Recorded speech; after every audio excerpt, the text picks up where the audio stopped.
स्वागत है दोस्तों आप सभी का ब्लूम स्टडी सेंटर में। आज के इस वीडियो में हम लोग जानने वाले हैं जो हमारा 2022 से 26 का सेशन है रांची यूनिवर्सिटी, उसका सेमेस्टर 5 का एग्जाम जल्दी होने वाला है। हिस्ट्री का जो MJ9 है सेम 5 वो एग्जाम आपका पढ़ने वाला है 24 को। तो 24 से पहले हम लोगों ने पूरा यूनिट को कवर कर दिया है। उसका प्लेलिस्ट का लिंक मैं नीचे डिस्क्रिप्शन में दे रहा हूँ, जल्दी से आप उसको चेकआउट कीजिए, सारे क्वेश्चन के आंसर मिल जाएंगे। और आज का हमारा जो वीडियो टॉपिक है वो मैंने रखा है स्पेशली मुगल हिस्ट्री 1526 से 1707 के बीच का इंपॉर्टेंट क्वेश्चन, जो कि ज़्यादातर ग्रेजुएशन या फिर किसी भी लॉन्ग एग्जामिनेशन में पूछे जाते हैं। तो हम लोग पढ़ने वाले हैं major 9 history semester 5 Ranchi university. तो चलिए स्टार्ट करते हैं। मुगल हिस्ट्री 1526 से 1707 इंपॉर्टेंट क्वेश्चन। आप देखिए बहुत लोग नेगेटिव कमेंट करते हैं कि क्वेश्चन मैच नहीं किया तो ये वो, तो फिर आप लोगों को मैं ये बता देना चाहता हूँ कि एक तरह से गेस क्वेश्चन है। कैसा क्वेश्चन का पैटर्न बन सकता है ये मैं आपको बता रहा हूँ, ये नहीं बोल रहा हूँ कि यही क्वेश्चन आएगा। और जहां तक मुझे अंदाजा है अब तक में जितना भी क्वेश्चन बन रहा है इसी से रिलेटेड बनेगा जो मैं अभी बताने वाला हूँ। सारा क्वेश्चन आप गेस भी लोगे तो गेस में भी आजकल AI से जिमनी और चैट जीपीटी वगैरह से लिखा रहता है। मैंने बहुत ज़्यादा ध्यान से देखा तो मुझे वो पता चला।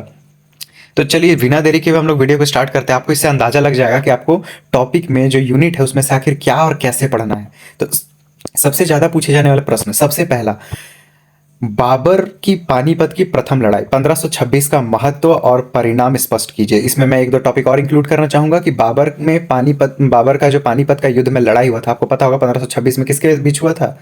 इब्राहिम लोदी और बाबर के बीच में। किसके बीच में? इब्राहिम लोदी और बाबर के बीच में। तो आपको पता होगा कि जब ये लड़ाई चला था तो इसमें जीतने का खास कारण ये था कि जो बाबर था उसका पास उतना स्ट्रॉन्ग सेना तो नहीं था, लेकिन बाबर के पास अत्याधुनिक जो आग्नेयास्त्र हुआ करते हैं या फिर तोप हुआ करते हैं, इन सब का अच्छा खासा भंडार था और इन्हीं का प्रयोग करके वो इब्राहिम लोदी से अच्छी तरह से जीत पाता है। अब आप बताओ कि जो हमारा मुगल वंश आया था, मुगल वंश से पहले कौन सा वंश यहाँ पे शासन करता था? अगर आप इंटरेस्टेड हैं तो जल्दी से कमेंट में बताइए कि मुगल वंश से पहले कौन सा शासन था जो कि 1206 ईस्वी में स्थापित हुआ था और 1526 ईस्वी तक चला है। तो बताइए मुगल से पहले कौन सा सल्तनत था। चलिए आगे बढ़ते हैं। नंबर 2 क्वेश्चन बन सकता है, हुमायूं की असफलता के कारणों का विश्लेषण कीजिए। हुमायूं जो है काफी असफल हुआ था और इस बीच में कौन आया था? शेरशाह सूरी भी आ गया था।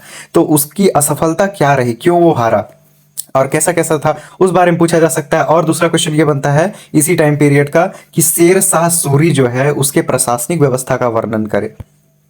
नंबर 3 अकबर की धार्मिक नीति, 100% इंपॉर्टेंट क्वेश्चन, ये चाहे कहीं भी हो आपका ये क्वेश्चन आ रहा है, आप लिख के ले लो कि अकबर की धार्मिक नीति, दीन इलाही और सुलह कुल का विवेचन कीजिए। ठीक है, दीन इलाही क्या था? अकबर ने एक धर्म चलाया था, सभी धर्मों में जो कमियां थी उन सबको पूरा करते हुए एक धर्म बनाया था, है ना, दीन इलाही, लेकिन खुद ही उसको नहीं मानता था। तो इस तरह से करके एक धर्म का ये किया था। अगर आपको इसका वीडियो चाहिए तो आप जाकर के हमारे प्लेलिस्ट में चेक कीजिए, नीचे मैं डिस्क्रिप्शन में लिंक दे दिया हूँ, वहां जाइए, आपको सारा टॉपिक का वीडियो मिलेगा। अगर आपको किसी और टॉपिक पे सेपरेटली अलग से डिटेल से वीडियो चाहिए तो आप जल्दी से आप हमें कमेंट कर दीजिए ताकि जल्द से जल्द हम बनाते जाएं। 2 से 3 दिन एग्जाम के लिए बचे हुए हैं।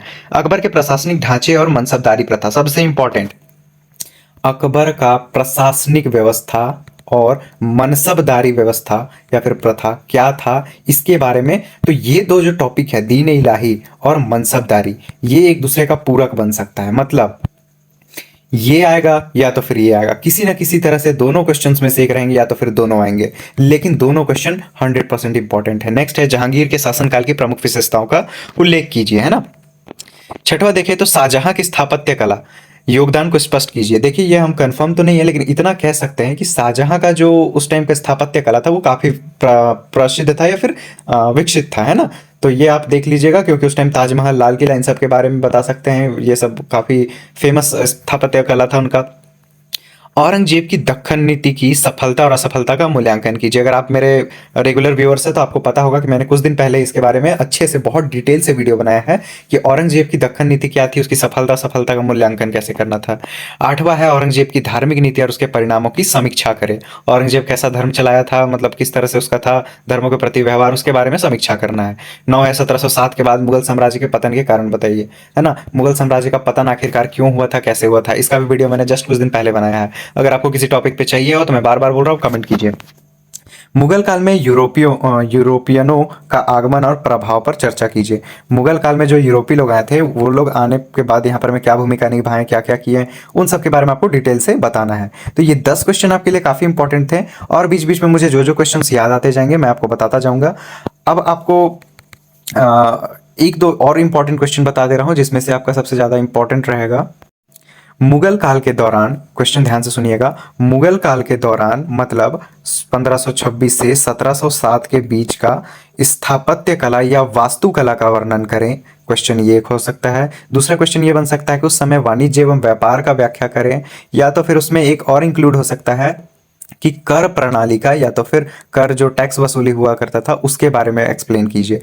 तो आपको सिर्फ इतना सा पढ़ना है कि उसके टाइम पे, अकबर के टाइम पे या तो फिर पूरे मुगल सल्तनत के टाइम पे कर का क्या प्रथा था, धर्म का क्या ये था, मतलब पोजीशन था, कर, धर्म, सामाजिक व्यवस्था कितने वर्गों वर्णों में बटा था, वर्गों में था, है ना, धार्मिक हो गया, कर हो गया, सामाजिक हो गया, और साथ ही साथ आपका एक ये आर्थिक व्यवस्था कैसा था, है ना, इन सबको, और प्रशासन व्यवस्था कैसा था, इन सबको आप बस पढ़ लीजिए और जो क्वेश्चन भी आए उसमें आप इसको शॉर्ट में चिपका सकते हैं, लिख सकते हैं। ओके। और एक आपको ट्रिक बता रहा हूं मैं कि जो भी क्वेश्चन आएगा एक ऐसा वीडियो मैं बना देता हूं, आप जल्दी से कमेंट कर दे यस और नो, अगर आपको चाहिए हो नेक्स्ट वीडियो प्लीज कमेंट कर दे नेक्स्ट वीडियो। ओके, कमेंट क्या करना है, नेक्स्ट वीडियो। अगर 5 से 10 कमेंट्स हो जाते हैं तो मैं आपको एक ट्रिक बताने वाला हूं, उस ट्रिक के अकॉर्डिंग, ठीक है, उस ट्रिक के अकॉर्डिंग आप मुगल सल्तनत के जितने बादशाह उनके नाम याद कर सकते हैं। नेम के साथ साथ आपको मैं कम से कम एक पेज का ऐसा टेक्निक दे दूंगा बना करके, ऐसे टाइप, जिसको आप हर क्वेश्चन के फर्स्ट में परिचय के तौर पे चिपका सकते हैं। बिल्कुल आसान, उसको याद करने का जरूरत नहीं पड़ेगा, आपको यूं याद हो जाएगा। एक बार आप ट्राई करके देखिए, जल्दी से नीचे कमेंट कर दीजिए, कम से कम 10 कमेंट का मैं उम्मीद रखता हूं, आप 10 कमेंट कीजिए, वैसे ही मैं जल्दी से जल्दी आपके लिए वो वीडियो बना के तैयार कर देता हूं।